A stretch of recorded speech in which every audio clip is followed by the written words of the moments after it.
আমাদের তো 6টি সংস্কার কমিশন হয়েছে। এই কমিশনগুলো গতকাল বৈঠকও হয়েছে।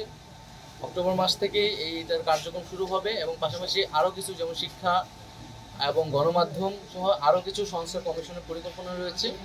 এই কমিশনগুলো অংশীজনের সাথে আলোচনার মাধ্যমে, অভিজ্ঞ এক্সপার্টদের সাথে আলোচনার মাধ্যমে রূপরেখাটি তৈরি করবে এবং সকল রাজনৈতিক পক্ষ, সামাজিক পক্ষগুলো মিলে আমরা কিন্তু এই রূপরেখা অনুযায়ী সংস্কার কার্যক্রমগুলো অনুযায়ী কার্যক্রম শুরু হবে।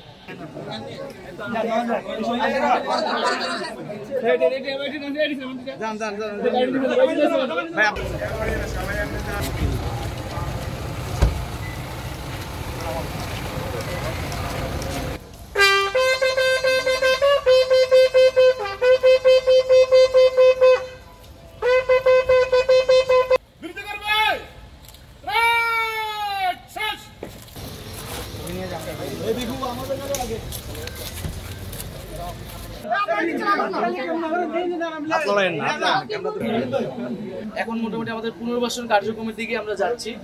সেই কার্যক্রমটা কি অবস্থায় আছে বা কত দ্রুত আমরা এটাকে এগিয়ে নিতে পারি সেটা দেখতে এখানে মানুষজন আশ্রয়কেন্দ্র থেকে অলরেডি চলে যাওয়া শুরু করছে। পানি কমতেছে, লক্ষ্মীপুর জেলায় যতটুকু শুনলাম একটু দেরিতে কমতেছে, কারণ এখানে খালগুলা দখল হয়ে গেছে। সেই খালগুলা যদি খনন করা যায় তাহলে দীর্ঘমেয়াদী এটা একটা সুরাহা হবে। সেই বিষয়ে আমরা দেখব এবং এখানে গৃহ নির্মাণের জন্য অলরেডি বাজেট পাঠানো হয়েছে। সেই বাজেট অনুযায়ী খুব দ্রুতই গৃহ নির্মাণ সহ তাদের যে স্বাস্থ্য, জনস্বাস্থ্যের বিষয়টাকে আমরা সর্বাধিক গুরুত্ব দিয়ে দেখতেছি এবং দীর্ঘমেয়াদী যে পুনর্বাসন, তাদের শিক্ষা, স্বাস্থ্য থেকে শুরু করে এই জনগোষ্ঠীকে সহায়তা করার জন্য সরকার সার্বিকভাবে কাজ করবে।